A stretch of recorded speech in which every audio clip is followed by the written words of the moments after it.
अध्यक्ष महोदय, एका अतिशय गंभीर प्रश्नावर मी या ठिकाणी पॉइंट ऑफ इन्फॉर्मेशन आपल्या परवानगीने मांडायला उभा आहे. अत्यंत दुःखद घटना माझ्या आयुष्यातली, की ज्या माय माऊलीनं मला जन्म दिला ती माझी आई सौभाग्यवती धोंडूबाई शिवाजी कदम 12 जूनला त्यांचा दुःखद त्यांना देवाज्ञा झाली. अध्यक्ष महोदय, या जगात मृत्यू कोणाला चुकला नाही. सत्ययुगापासून त्रेता द्वापार या युगात परमेश्वरानं जन्म अवतार घेतला, त्यांनाही देवाज्ञा झालेली आहे हे आपण पाहिलंय. मूळ मुद्दा आहे की माझी आई देवाघरी जात असताना जिनं आयुष्यभर नामस्मरण आणि सद्गुरू वामनराव पैंची विश्व प्रार्थना आयुष्यभर तिने त्याचा जप केला की सगळ्यांचं कल्याण हो, सगळ्यांची भरभराट हो, सगळ्यांची उन्नती हो, असं जिच्या मुखात होतं, तिला तिच्या आयुष्यातली 2 वर्ष मरणासन्न यातना तिला भोगाव्या लागल्या. याच्यासाठी हा विषय अतिशय गंभीर आणि महत्वाचा आहे की जे राम कदमच्या आईच्या बाबतीत घडलं असं महाराष्ट्रातल्या मुंबईतल्या कुणाच्याही आईच्या बाबतीत घडू नये म्हणून मी त्या प्रेरणे या ठिकाणी काही मुद्दे मांडायला उभा आहे. अध्यक्ष महोदय, माझ्या आईला फुफ्फुसांचा आजार झाला होता, ज्याला आपण मेडिकल शास्त्रामध्ये ILD म्हणतो. याला जगात औषध नाही. या ह्याच्यामध्ये तिला जो पेशंट असतो त्याला आपण 24 तास ऑक्सिजनवर ठेवतो. ऑक्सिजन आणि ते फायब्रोसिस लंग्समधलं वाढू नये त्याच्यासाठी जे काही झुजुबी मेडिकेशन्स आलेले आहेत तेवढाच याच्यावर उपचार आहे. आणि नंतर मग जसा जसा पेशंट पुढे पुढे हा आजार वाढत जातो तशा तशा वेदना अतिशय आपण सहन करू शकत नाही अशा वेदना होतात. माझी आई 15-15 मिनिटं खोकायची. 15-15 मिनिटं नॉनस्टॉप खोकत असताना बेशुद्ध व्हायची. ही स्थिती ILDच्या सर्व पेशंटची आहे आणि भारतभरात दर वर्षाला अशा 9 लाख पेशंट होतात. अध्यक्ष महोदय, मी थोडी माहिती घेतली. माहिती घेतल्यानंतर तसं लक्षात आलं की मी स्वतः माझ्या घाटकोरमध्ये माझी ओळख जीवदया प्रेमी म्हणून आहे.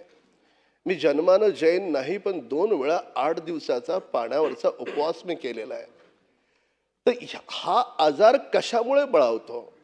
तर आपण ज्या कबुतरांना आपण दाणे टाकतो त्या कबुतरांचा ड्रॉप आणि त्या ड्रॉपमुळे वातावरणात पसरणारे विषाणू आणि त्याच्यामुळे हा आजार बळावतो. संपूर्ण माहिती घेतली मी. 5 प्रकारच्या ह्या कबुतराच्या ड्रॉपमुळे आजार होतात. हिस्टोप्लास्मोसिस, क्रायपोकोकॉसिस, पिस्टोकोकॉसिस, सॅल्मोनेलोसिस आणि ॲलर्जिक एलेव्हेटिट्स हे मेडिकल टर्म्समधले आजार आहेत. या कोणत्याही आजारांवर त्या ILD सारख्या ह्याच्यामध्ये उपचार नाहीत. अध्यक्ष महोदय, मी आपल्याकडे animal welfare board of India आणि आपण 1960ला कायदा केलाय prevention of cruelty of animal act. मी कबुतरांना दाणे टाकू नये या मताचा मी नाही. जसा माणसाला जगण्याचा अधिकार आहे तसा जनावरांना सुद्धा जगण्याचा अधिकार आहे. पण तुम्ही पहा, सिंगापूरमध्ये, ऑस्ट्रेलियामध्ये, युनायटेड किंगडम, लंडनमध्ये, जपान, जर्मनी, स्वित्झर्लंड आणि अमेरिकेत सुद्धा न्यूयॉर्क आणि शिकागो इकडच्या कबुतरांच्या बाबतीतल्या कायद्यांचा मी अभ्यास केला. अध्यक्ष महोदय, या ठिकाणी काय केलंय की जर या कबुतरांच्या ड्रॉपमुळे एवढा गंभीर आजार होत असेल, माझं असं म्हणणं नाही की रातोरात त्यांचे दाणे बंद करा जसं दादरला केलं आणि अनेक कबूतर तडफडून मेले. त्यांनाही जगण्याचा अधिकार आहे जेवढा अधिकार जगण्याचा माणसाला आहे. पण माझं म्हणणं असं आहे की जसं परदेशामध्ये रिलोकेशन, त्याच्यानंतर जन्म नियंत्रण ज्याला आपण कॉन्ट्रासेप्शन म्हणतो किंवा ट्रॅपिंग, असे 3 प्रकार त्या ठिकाणी करतात जेणेकरून ज्या ठिकाणी मनुष्य वस्ती आहे, लोकवस्ती आहे, लोकवस्तीतल्या लोकांना हा ILDचा त्रास होऊ नये. मला सांगा अध्यक्ष महोदय, नॅशनल पार्क आपल्याकडे जवळपास 50,000 एकरची जागा आहे. का नाही तिकडे आपण रिलोकेशन करत?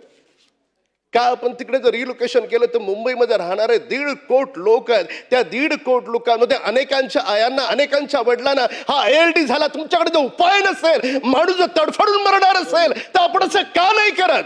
ठीक आहे अध्यक्ष महोदय. नाही अध्यक्ष महोदय, माझी आई गेली, आपण थांबू नका मध्ये. भविष्यात तुम्ही केंद्रातले लोकसभेचे अध्यक्ष आहात. अध्यक्ष महोदय, या गंभीर विषयावर आपण मला बोलायला दिलंच पाहिजे. अध्यक्ष महोदय, मी पुन्हा सांगतो, माझ्या बोलण्याला अन्यथा घेण्याचं कारण नाही. मी कबुतरांच्या विरोधात नाही, मी जनावरांच्या विरोधात नाही. त्यांना जगण्याचा अधिकार आहे हे मी स्वतः या ठिकाणी वारंवार या ठिकाणी सांगतोय. माझं म्हणणं एवढंच आहे, हे देवाभाऊंचं सरकार आहे. प्रत्येकाचं अतिशय संवेदनशील प्रमाणे विचार करणारं सरकार आहे. या देवभाऊंच्या सरकारनं त्या कबुतरांचा पण विचार करावा, ते पण जगले पाहिजेत. पण आमच्या माय माऊलींचा पण विचार करावा की ते अयलटींनी मरणासन्न यातना त्यांना भोगावे लागू नयेत. म्हणून माझी आपल्या माध्यमातून सरकारला विनंती आहे, राम कदमची आयस देवाघरी गेली, पुण्यात्मा होती ती. अनेकांचं भलं तिच्यामुळे माझ्या हातून घडलं, तिच्या आशीर्वादामुळे घडलं.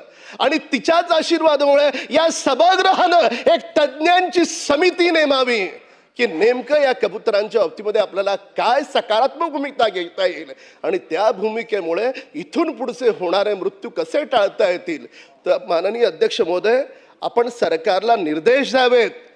अधिवेशन संपण्यापूर्वी आता आश्वासनाच्या राम कदम साहेबांनी समिती नेमावी. अत्यंत महत्वपूर्ण माहिती ही आज सभागृहाला ऐकून तर, अरे माझं तर ऐकून घ्या आता. समिती नेमून भविष्यामध्ये त्या समितीच्या ज्या शिफारसी येतील त्याची देखील अंमलबजावणी व्हावी. सन्मान्य सदस्य राम कदम साहेबांनी इकडे अत्यंत मानवी जीवनात आजार घडू नये म्हणून महत्वाची माहिती सभागृहासमोर मांडलेली आहे. त्या दुर्दैवाने त्यांच्या मातोश्रींना याच आजारामुळे त्यांचं निधन झालं. अत्यंत महत्त्वपूर्ण माहिती त्यांनी सभागृहात दिली आहे. शासनाने दिलेल्या माहितीचा नीट विचार करून जर का समिती स्थापन करून या विषयात एक्सपर्ट्स घ्यायचे असतील तर त्यांना अपॉइंट करून योग्य उपाययोजना करण्यासंदर्भातली कारवाई करावी.